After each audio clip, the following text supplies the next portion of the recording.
Hello friends, स्वागत है आपका इनक्यू स्टडी यूट्यूब चैनल पर। आज हम शुरू करते हैं विज्ञान क्लास 9th का। तो सबसे पहले हम यह जानते हैं कि व्हाट इज साइंस या विज्ञान क्या है, विज्ञान किसे कहते हैं। तो विज्ञान के बारे में जानेंगे कि हम विज्ञान में किस प्रकार से हम लोग साइंस का स्टडी करते हैं, विज्ञान में किसी भी टॉपिक को कैसे अध्ययन किया जाता है। तो विज्ञान उसको कहते हैं कि जिस विषय में हम लोग प्रयोग एवं परीक्षण के आधार पर अगर कोई ज्ञान की प्राप्ति करते हैं तो वो विज्ञान कहलाता है। विज्ञान किसे कहा जाता है कि जिसमें हम लोग परीक्षण के आधार पर यानी एक्सपेरिमेंट करके जब हम लोग किसी ज्ञान की प्राप्ति करते हैं तो उसको विज्ञान कहते हैं। ये ध्यान रखना है, विज्ञान में जो भी बात आएगी उसमें एक्सपेरिमेंट का बात जरूर आएगा। सीधे कह देना बात नहीं होगा, कुछ कहानी कह दिए वो इतिहास की बात है कि पीछे जो बातें बीती हमने उसको बना के कह दिया, वो बातें इतिहास कहलाती है, हिस्ट्री कहलाती है। लेकिन विज्ञान किसको कहते हैं कि सावधानी पूर्वक यानी कि बिल्कुल कंसंट्रेट होकर के जब हम किसी टॉपिक के बारे में स्टडी करते हैं, एक्सपेरिमेंट करते हैं और एक्सपेरिमेंट के फलस्वरूप हमें जो वहां से नॉलेज हासिल होता है उसी नॉलेज को हम लोग साइंस कहते हैं। तो विज्ञान क्या है कि सावधानी पूर्वक और क्रमबद्ध तरीके से प्राप्त ज्ञान को विज्ञान कहते हैं, यानी सावधानी पूर्वक और क्रमबद्ध तरीके से, क्रमबद्ध यानी एक के बाद एक, क्रमबद्ध तरीके से प्राप्त, तो क्रमबद्ध तरीके से परीक्षणों के आधार पर प्राप्त ज्ञान विज्ञान कहलाता है। आधार पर प्राप्त ज्ञान क्या कहलाता है? विज्ञान कहलाता है। तो विज्ञान में कुछ बातें होती है जिन बातों का जानना बहुत जरूरी है कि विज्ञान का स्टडी कैसे किया जाता है। तो विज्ञान के स्टडी में सबसे पहले हम लोग क्या करते हैं, विज्ञान के स्टडी में कुछ बातों का ध्यान रखा जाता है, जिसमें सबसे पहली बात है कि घटना का पता लगाना कि कौन सा ये है। एक्सपेरिमेंट करने के लिए हम सबसे पहले क्या करते हैं, घटनाओं का पता लगाते हैं यानी ऑब्जर्वेशन करते हैं। सबसे पहला काम हम लोग क्या करते हैं, ऑब्जर्वेशन। फिर ये जो घटना है इस ऑब्जर्वेशन का हम लोग क्या करते हैं कि अनुमान लगाते हैं कि इसके बारे में क्या हो सकता है, क्या नहीं हो सकता है, अगर ऐसा हुआ तो फिर कैसा होगा। तो इस तरह की जो बातें ख्यालात आता है उसको कहते हैं अनुमान लगाना। तो फिर ऑब्जर्वेशन का घटना का पता लगाते हैं, घटना का पता लगाने के बाद क्या करते हैं कि हम लोग अनुमान लगाते हैं। अनुमान लगाने के बाद क्या करते हैं कि फिर उस पर हम लोग एक्सपेरिमेंट करते हैं। एक्सपेरिमेंट करने का मतलब उस पर हम लोग परीक्षण करते हैं, उस पर प्रयोग करते हैं। जब कुछ प्रयोग होता है, प्रयोग के बाद कुछ हम लोग निष्कर्ष पे निकलते हैं, यानी अनुमान लगाने के बाद फिर क्या किए हम लोग, प्रयोग किए।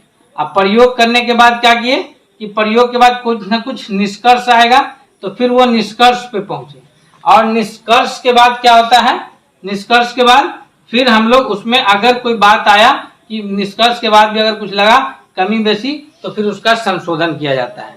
यानी विज्ञान का जो स्टडी है वो एक क्रमबद्ध तरीके से हो रहा है। सबसे पहले हम लोग ऑब्जर्वेशन करते हैं यानी किसी घटना का पता लगाते हैं, फिर उसके बाद उसके बारे में अनुमान लगाते हैं, सोच विचार करते हैं, फिर उसके बाद उस पर हम लोग एक्सपेरिमेंट करके देखते हैं, प्रयोग करते हैं, फिर उसके बाद उसका कुछ प्रयोग के बाद रिजल्ट आता है जिसको निष्कर्ष कहते हैं। फिर निष्कर्ष निकालने के बाद अगर लगता है कि इसमें कुछ और कमी रह गई है तो फिर उसके बाद हम लोग उसमें संशोधन करके उसको सही करते हैं। अब है कि विज्ञान का जो हम लोग स्टडी करते हैं तो वो कितना क्षेत्र है। तो विज्ञान का बेसिकली दो क्षेत्र है।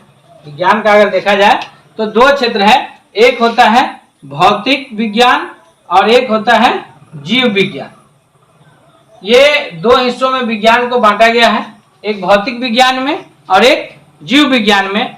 फिर इस दोनों विज्ञान को अलग अलग हिस्सों में बांटा गया। भौतिक को बांटा गया है भौतिकी में और रसायन विज्ञान में। भौतिकी विज्ञान और रसायन विज्ञान यानी इसको बोलते हैं फिजिक्स और ये हो गया केमिस्ट्री। और जीव विज्ञान को दो हिस्सों में बांटा गया है, एक बांटा गया है किसमें, प्राणी विज्ञान में, और एक बांटा गया है किसमें, तो जीव विज्ञान में। जीव विज्ञान को दो हिस्सों में बांटा गया, प्राणी विज्ञान और वनस्पति विज्ञान। सॉरी, जीव विज्ञान नहीं, एक हो गया प्राणी विज्ञान और एक हो गया वनस्पति विज्ञान। वनस्पति विज्ञान, जिसको प्राणी विज्ञान को क्या कहा जाता है, जूलॉजी, और इसको कहा जाता है वनस्पति विज्ञान को बोटनी। बोटनी और जूलॉजी में तकसीम किया गया है, यानी बांटा गया है। तो इस तरह से विज्ञान को वर्गीकृत किया गया है दो हिस्सों में। सबसे पहले एक में भौतिक विज्ञान और जीव विज्ञान में, फिर भौतिक विज्ञान को दो हिस्सों में बांटा गया है, भौतिकी विज्ञान यानी फिजिक्स, और फिर रसायन विज्ञान यानी केमिस्ट्री, और जीव विज्ञान को भी दो हिस्सों में बांटा गया है, प्राणी विज्ञान जिसको जूलॉजी कहते हैं, और फिर वनस्पति विज्ञान जिसको हम लोग बोटनी कहते हैं।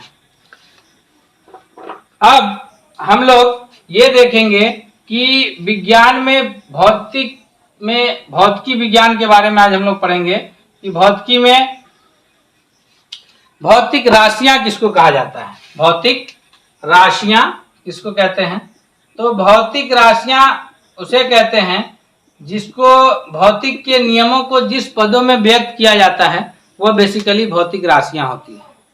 भौतिक के नियमों को जिस पदों में व्यक्त कर दिया जाता है वो भौतिक राशियां यानी फिजिकल क्वांटिटीज कहलाती है। ध्यान रखिएगा कि भौतिक का जो भी नियम है उसको जिन पदों में व्यक्त कर दिया जाता है वो भौतिक राशियां कहलाती है, भौतिक फिजिकल क्वांटिटीज कहलाती है। और तो इस आधार पे भौतिक राशियां दो प्रकार की होती हैं। एक भौतिक राशियां को कहते हैं आधारी राशि, और एक को कहते हैं व्युत्पन्न राशि यानी इंडिपेंडेंट फिजिकल क्वांटिटी यानी आधारी भौतिक राशि, और एक होता है डिपेंडेंट फिजिकल या डिराइव्ड फिजिकल क्वांटिटी। क्या बोलते हैं इसको, डिराइव्ड फिजिकल क्वांटिटीज यानी व्युत्पन्न भौतिक राशियां।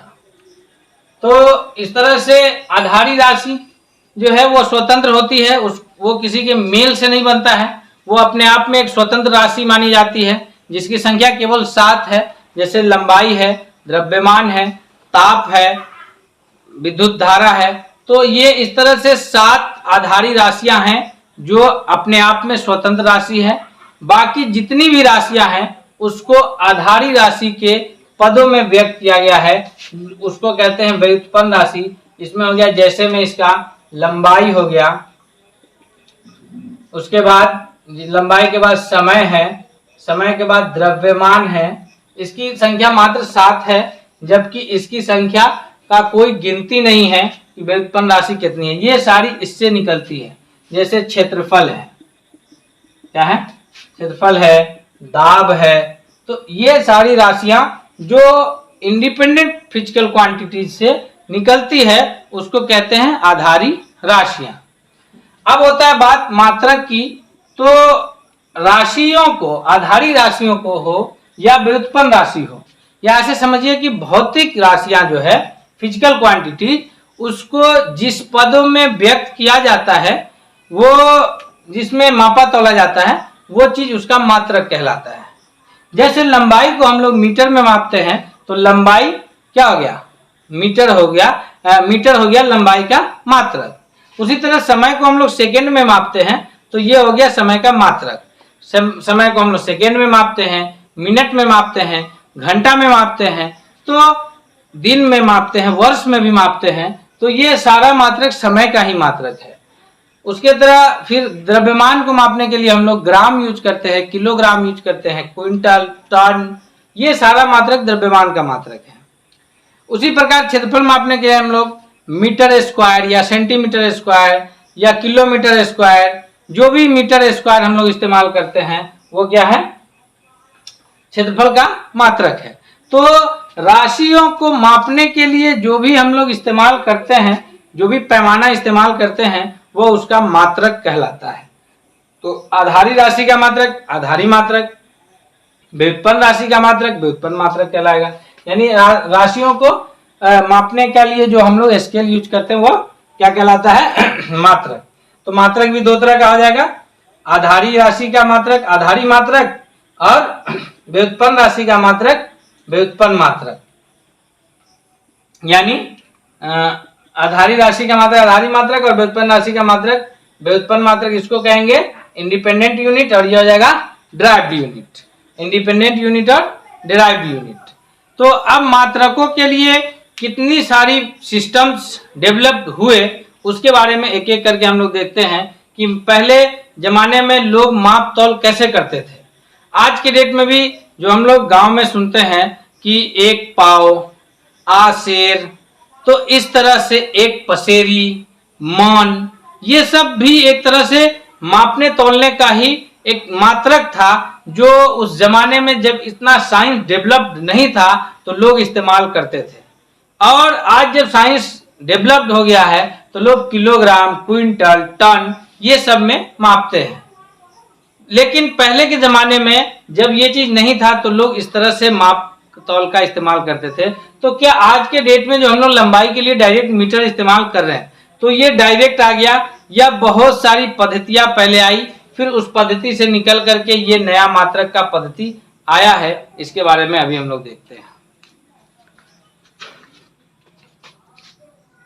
मात्रकों की पद्धति के बारे में कि दुनिया में मात्रकों का जो विकास और विस्तार हुआ है वह किस प्रकार से हुआ है।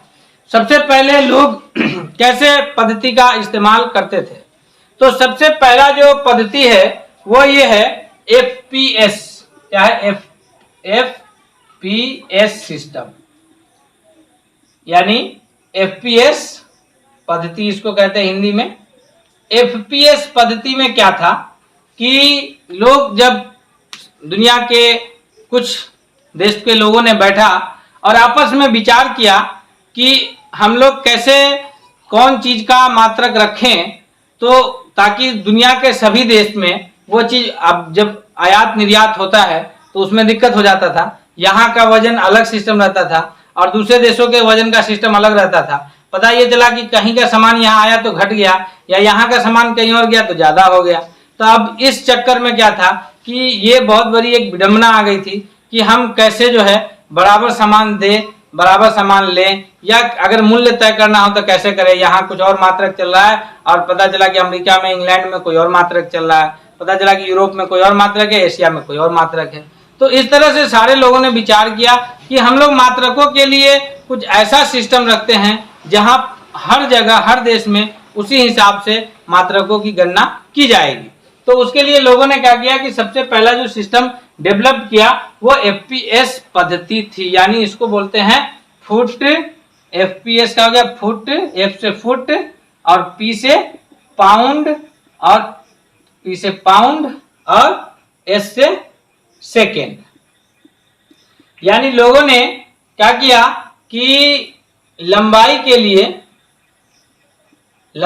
लिए जो इस्तेमाल किया मात्रक वो था फुट। लंबाई के लिए जो इस्तेमाल किया मात्रक वो था फुट, और जो द्रव्यमान यानी वजन नापने के लिए जो इस्तेमाल किया मात्रक वो था पाउंड। द्रव्यमान मापने के लिए क्या था? पाउंड। और समय मापने के लिए जो लोगों ने इस्तेमाल किया वह था सेकेंड। इस सेकेंड में हम लोग समय को मापेंगे। ये मिनट, घंटा, दिन, साल, ये सब समय के बड़ा मात्रक है, लेकिन जो समय का बेसिक यूनिट है वो है सेकेंड। तो ये शुरू में लोगों ने तय किया कि हम लोग लंबाई को फुट में मापेंगे, द्रव्यमान को पाउंड में मापेंगे और समय को सेकेंड में मापेंगे। लेकिन ये मात्रक कारगर साबित नहीं हुआ, तो आगे लोगों ने एक पद्धति बनाया जिसको बोलते हैं CGS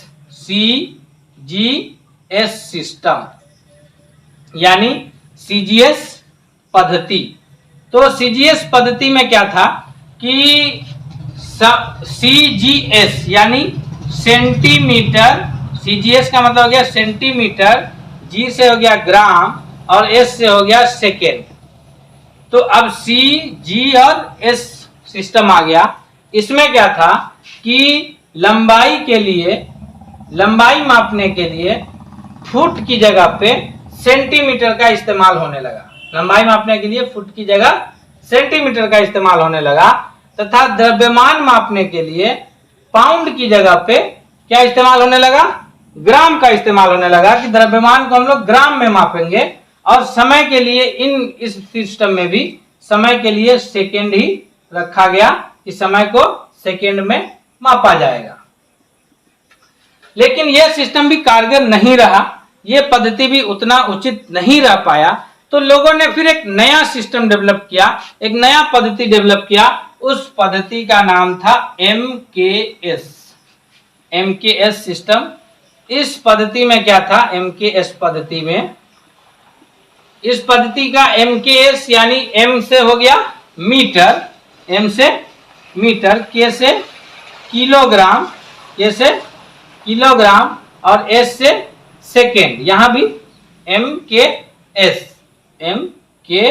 और एस। यहां भी लोगों ने क्या किया कि अब लंबाई मापने के लिए पहले तो फुट में था, फुट के बाद आया सेंटीमीटर, सेंटीमीटर के बाद लंबाई मापने के लिए जो इस्तेमाल हो गया वह हो गया मीटर। कि अब लंबाई को हम लोग किस में मापेंगे?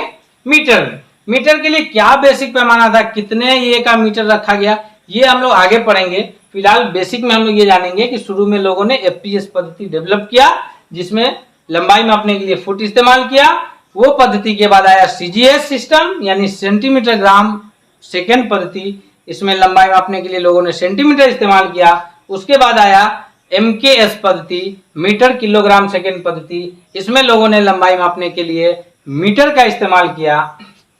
और द्रव्यमान मापने के लिए क्या इस्तेमाल किया? अब किलोग्राम का इस्तेमाल किया गया द्रव्यमान मापने के लिए। तथा उसके बाद आता है समय, तो यहां भी समय मापने के लिए लोगों ने सेकेंड का इस्तेमाल किया। लेकिन जब एमकेएस पद्धति डेवलप हो गया तो ऐसा लगा कि ये पद्धति बहुत कारगर है, अब इसके बाद नई पद्धति की खोज नहीं करने की आवश्यकता है।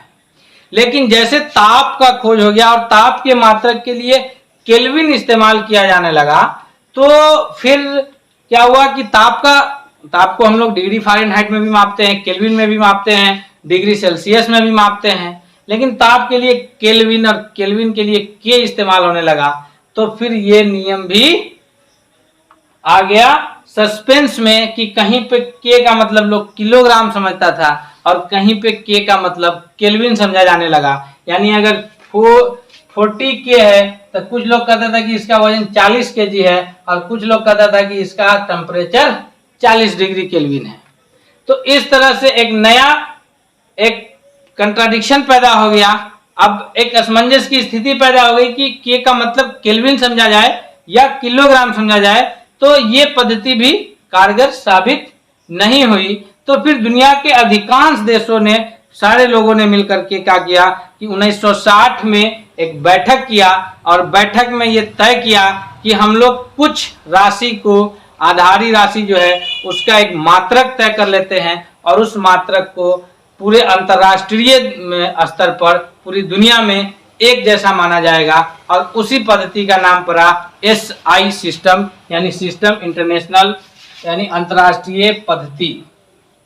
और वो सिस्टम आज चल रहा है एसआई पद्धति। और एसआई पद्धति में अभी कोई बदलाव नहीं किया गया है और आगे भी नहीं किया जाएगा।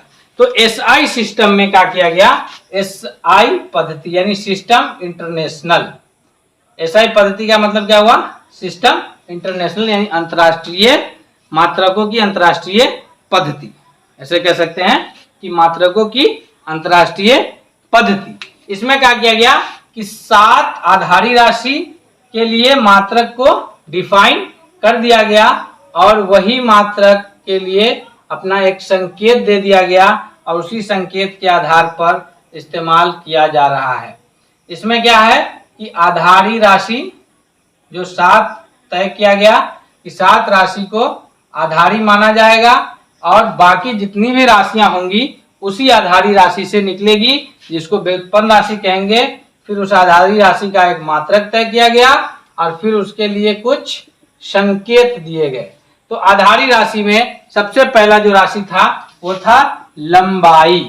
क्या था? लंबाई। अब लंबाई के लिए जो मात्रक इस्तेमाल हुआ वो था क्या चीज? मीटर। और इसके लिए जो संकेत इस्तेमाल होगा वह होगा एम। लंबाई के लिए मात्रक क्या होगा? मीटर। हालांकि सेंटीमीटर, मिलीमीटर, नैनोमीटर, पिकोमीटर ये सब लंबाई मापने का ही है, छोटा यूनिट है लंबाई से, मीटर से। उसी तरह से किलोमीटर, जिगामीटर, ये सारा लंबाई मापने का बड़ा यूनिट है।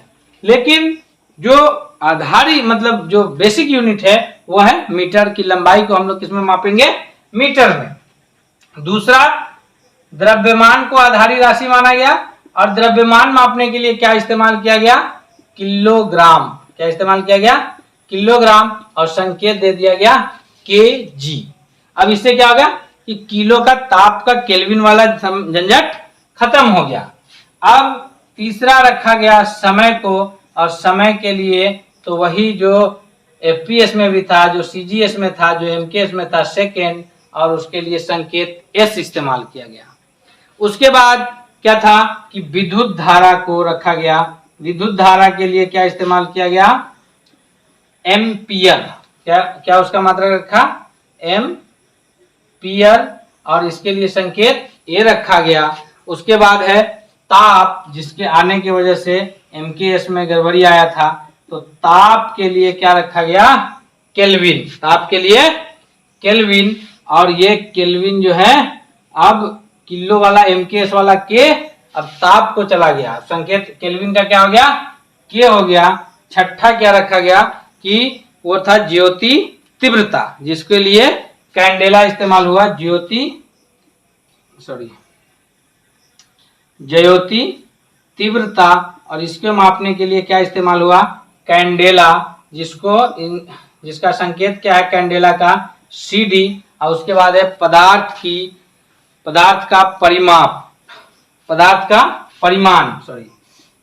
का परिमाण, ये 7वां है। और पदार्थ का परिमाण मापने के लिए क्या इस्तेमाल हुआ? मोल। और मोल के लिए संकेत क्या है? MOL। तो ये 7 जो आधारी राशि है और उसके मात्रक हैं, ये क्या है? 7 आधारी राशि एवं उसके मात्रक। यही 7 आधारी राशियां हैं और इनके मात्रक ये दिए हुए हैं। 7 आधारी राशियां और मात्रक, और यही आज पूरी दुनिया में आधारी राशियां चल रही है। और इसी से हम लोग क्या करते हैं कि व्युत्पन्न राशि को निकालते हैं। उसके बाद इसी आधारी राशि का इस्तेमाल करके व्युत्पन्न राशि निकाला जाता है। ये बहुत बहुत बहुत ज्यादा इंपॉर्टेंट है किसी भी प्रतियोगी परीक्षाओं के लिए, कि आपको पूछेगा कि लंबाई का मात्रक बताइए, या लंबाई का मात्रक मीटर के लिए कौन सा ये इस्तेमाल किया जाता है, क्या बोलते हैं कि संकेत। तो ध्यान रखिएगा, इसके लिए स्मॉल m इस्तेमाल होता है। उसी तरह से द्रव्यमान का मात्रक क्या है? तो द्रव्यमान का मात्रक क्या है? किलोग्राम। संकेत क्या होता है? बड़ा K यानी कैपिटल K और स्मॉल g। समय के लिए सेकेंड, और जो इसका संकेत इस्तेमाल होता है वो स्मॉल s। समय के लिए सेकेंड, विद्युत धारा के लिए एम्पियर, और इसका जो संकेत इस्तेमाल होता है कैपिटल A। उसी तरह से ताप के लिए केल्विन, और जो इस्तेमाल होता है संकेत वो है कैपिटल K। ज्योति तीव्रता के लिए कैंडेला, और जो इस्तेमाल होता है वो संकेत CD, स्मॉल c और स्मॉल d। और पदार्थ का परिमाण मापने के लिए इस्तेमाल होता है मोल। मोल के लिए स्मॉल m, स्मॉल o और स्मॉल l इस्तेमाल होता है। तो ये 7 आधारी राशियां उसके मात्रक दिए हैं, इसको याद कर लीजिए। इसके अलावा व्युत्पन्न और आधारी के अलावा कुछ संपूरक राशि और उसके मात्रक है। संपूरक राशियां और उसके मात्रक, संपूरक राशियां और मात्रक।